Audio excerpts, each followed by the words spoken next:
100కు పైగా దీర్ఘకాలిక సమస్యలకు ఎటువంటి ఆపరేషన్ దుష్ప్రభావాలు లేకుండా హోమియోపతి చికిత్స. అమెరికాలో ఉంటున్న భారతీయులకు రోజుకో టెన్షన్ లేదంటే రోజుకో సమస్య అని అనాలేమో నిజం చెప్పాలంటే కూడా. ఎందుకంటే ఇక్కడి నుంచి అక్కడికి వెళ్ళిందే కొంత మంచిగా సంపాదించుకోవాలి, వెల్ సెటిల్ కావాలి అని చెప్పి జనరల్లీ ఎంత కష్టమైనా సరే ఫ్యామిలీ మెంబర్స్ కి దూరంగా వెళ్ళి అక్కడ బతుకుతూ ఉంటారు. ఫ్యామిలీ అంతా కూడా మూవ్ అయిపోయి బతుకుతూ ఉంటారు. ఇప్పుడు నేను చెప్పేటటువంటి సంఘటన ఎంత దారుణం అంటే, మోటల్ అంటే ఈ రోడ్ సైడ్ కి సంబంధించిన ట్రావెలింగ్ చేసేటటువంటి వాళ్ళు ఆగి ఒక దగ్గర స్టే చేసి రిఫ్రెష్ కావడానికి ఏవైతే ఏర్పాట్లు ఉంటాయో మెయిన్ రోడ్ సైడ్ లో దాన్ని మోటెల్ అంటారు అమెరికాలో. సో మోటెల్ లో మేనేజర్ గా పనిచేస్తున్నారు కర్ణాటకకు సంబంధించిన చంద్రమౌళి. సో అక్కడ మేనేజర్ వాళ్ళ ఫ్యామిలీతో పాటు అక్కడే ఉంటున్నాడు, ఆ మోటల్ ని మేనేజ్ చేస్తూ ఉన్నాడు. అక్కడే చాలా మంది వర్కర్స్ కూడా ఉన్నారు. మేనేజర్ అంటే వీళ్ళందరికీ కూడా పని చెప్పేటోడు, పని చేస్తున్నారా లేదా చూసేటటువంటి వాళ్ళు. మరి ఏం జరిగిందో ఏంటో తెలియదు కానీ ఈ మోటల్లో ఈ చంద్రమౌళి కింద ఎవరైతే వర్క్ చేస్తాడో ఆయన పేరు వచ్చేసి మార్టిన్. మరి ఇతనికి గత కొద్ది రోజులుగా పడట్లేదట. అండ్ అక్కడ వర్క్ చేస్తున్నటువంటి ప్లేస్ లో ఒక వాషింగ్ మిషన్ ఉంది, అది పని చేయట్లేదు కాబట్టి దాన్ని యూజ్ చెయ్యకండి అని చంద్రమౌళి ఆయన కింద పనిచేసేటటువంటి ఒక లేడీకి చెప్పిండు. ఆ విషయమే ఇప్పుడు ఈ మార్టిన్ ఎవరైతే ఉన్నారో అతనికి చెప్పమని చెప్పాడు. ఎందుకంటే చంద్రమౌళికి అండ్ ఈ మార్టిన్ అనే వ్యక్తికి గత కొద్ది రోజులుగా పడట్లేదు, కొన్ని వివాదాలు ఉన్నాయి, మాట అనుకుంటూ ఉన్నారు. కాబట్టి డైరెక్ట్ గా మేనేజర్ చంద్రమౌళి ఆ మార్టిన్ కి చెప్పలేదు, సహ ఉద్యోగితోనే చెప్పించిండు. దీంతో ఈ మార్టిన్ మరి ఎప్పుడు ఏ సందర్భం వస్తుందా వెయిట్ చేస్తున్నాడా, చంద్రమౌళి మీద అంత ఆగ్రహంగా ఉండాడా అనేది ఇప్పుడు ఈ సంఘటన రుజువు చేసింది అనుకోవచ్చు. ఎంత భయంకరంగా అంటే యాక్చువల్లీ ఈ సహ ఉద్యోగి ఎప్పుడైతే నువ్వు వాషింగ్ మిషన్ యూజ్ చేయకు, అది రిపేర్ లో ఉంది అని చెప్పగానే వెంటనే తన మేనేజర్ దగ్గరికి వెళ్ళి వాగ్వాదం స్టార్ట్ చేసిండు. నువ్వు నాకు ఏమైనా ఉంటే డైరెక్ట్ గా చెప్పు, ఎందుకు వేరే వాళ్ళతో చెప్పిస్తున్నావని మార్టిన్ చంద్రమౌళి పైన ఆగ్రహం వ్యక్తం చేయడమే కాకుండా గట్టిగా అరుచుకున్నారు. ఆ తర్వాత ఒక్కసారిగా ఈ మార్టిన్ ఒక చాకుని తీసుకొచ్చి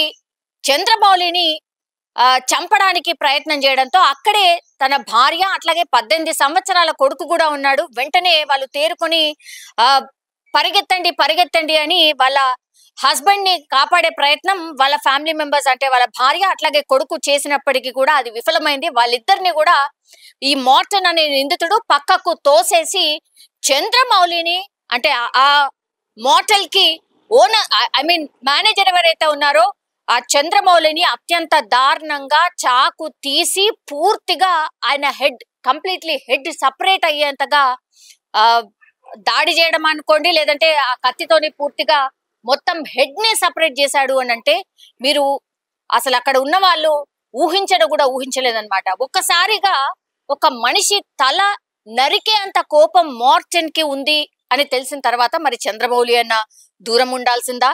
ఇంత దారుణ సంఘటనని వాళ్ళ ఫ్యామిలీ మెంబర్స్ ముంగట్నే జరగడంతో పూర్తిగా అందరూ కూడా అక్కడ ఉన్నటువంటి వాళ్ళు భయాందోళనకు గురైనరు, చాలా దూరం పారిపోయే ప్రయత్నం చేసిండ్రు.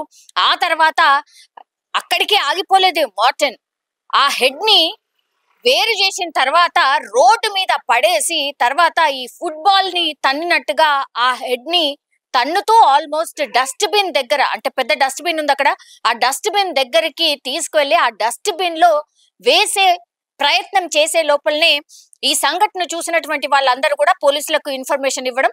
అమెరికాలో చాలా త్వరగా పోలీసులు అంటే ఈ పెట్రోలింగ్ చేసేటటువంటి పోలీసులు ఎవరైతే ఉంటారో వెంటనే అక్కడికి రావడం, నిందితుడిని రెడ్ హ్యాండెడ్ గా పట్టుకోవడం, అసలు ఎట్లా జరిగింది ఇన్సిడెంట్, అసలు ఏమైంది ఏంటి అనేది అక్కడే సీన్ రీకన్స్ట్రక్షన్ చేయడంతో మార్టిన్ కి సంబంధించిన పూర్తి నేర చరిత్ర బయటకు వచ్చింది. అంటే గతంలో కూడా ఈయన ఫ్లోరిడాలో ఒక దొంగతనం చేసిండు, అట్లాగే ఇంకో ప్లేస్ లో కూడా ఇట్లనే న్యూసెన్స్ చేసినటువంటి పరిస్థితుల్లో ఆయన మీద 2 నుంచి 3 కేసులు కూడా ఆల్రెడీ రిజిస్టర్ అయి ఉన్నాయి అనేసి పోలీసులు అయితే ఇన్ఫర్మేషన్ ఇస్తున్న పరిస్థితే కనిపిస్తోంది. సో నేర చరిత్ర ఉన్నటువంటి వ్యక్తిని పనిలో పెట్టుకోవడం ఒక రకంగా తప్పైంది అనుకోవచ్చు.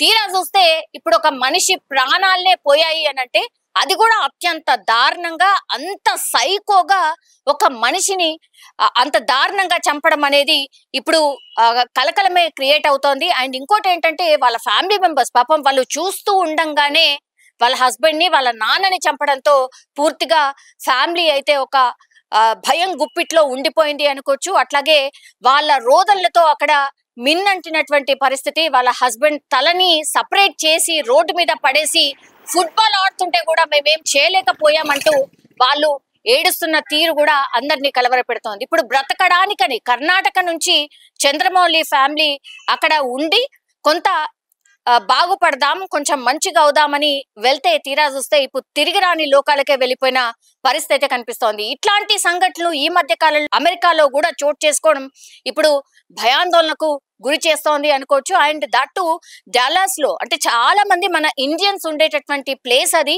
డాలస్ లో ఇట్లాంటి సంఘటన జరగడంతో ఇప్పుడు అందరూ అక్కడ మన వాళ్ళే, తెలుగు రాష్ట్రాలకు సంబంధించిన వాళ్ళు, అట్లాగే ఇండియా నుంచి వెళ్ళిన వాళ్ళు చాలా పెద్ద ఎత్తున ఉంటారు. ఒక్కసారి ఈ న్యూస్ స్ప్రెడ్ అయింది, అది కూడా నిన్ననే జరిగింది. సో ఒక కలకలం అయితే క్రియేట్ అయింది అని చెప్పొచ్చు. And for more videos, please subscribe to iDream. Please subscribe to iDream. Please subscribe iDream. And please subscribe to iDream. For more videos, subscribe to iDream. please like, share and subscribe to the channel. Congratulations, iDream. Subscribe to iDream. Subscribe to iDream. So subscribe to iDream Media. iDream ki iDream team andarki huge congratulations. Please subscribe iDream Media. Please subscribe to iDream. Subscribe iDream. Please subscribe to iDream. iDream అంటే నా కళల ఛానల్ను subscribe చేసుకున్నారు, నోరు తిరుగుతలేదు. మీరైతే గంట గుర్తు కొట్టండి. For more such videos, please subscribe to iDream.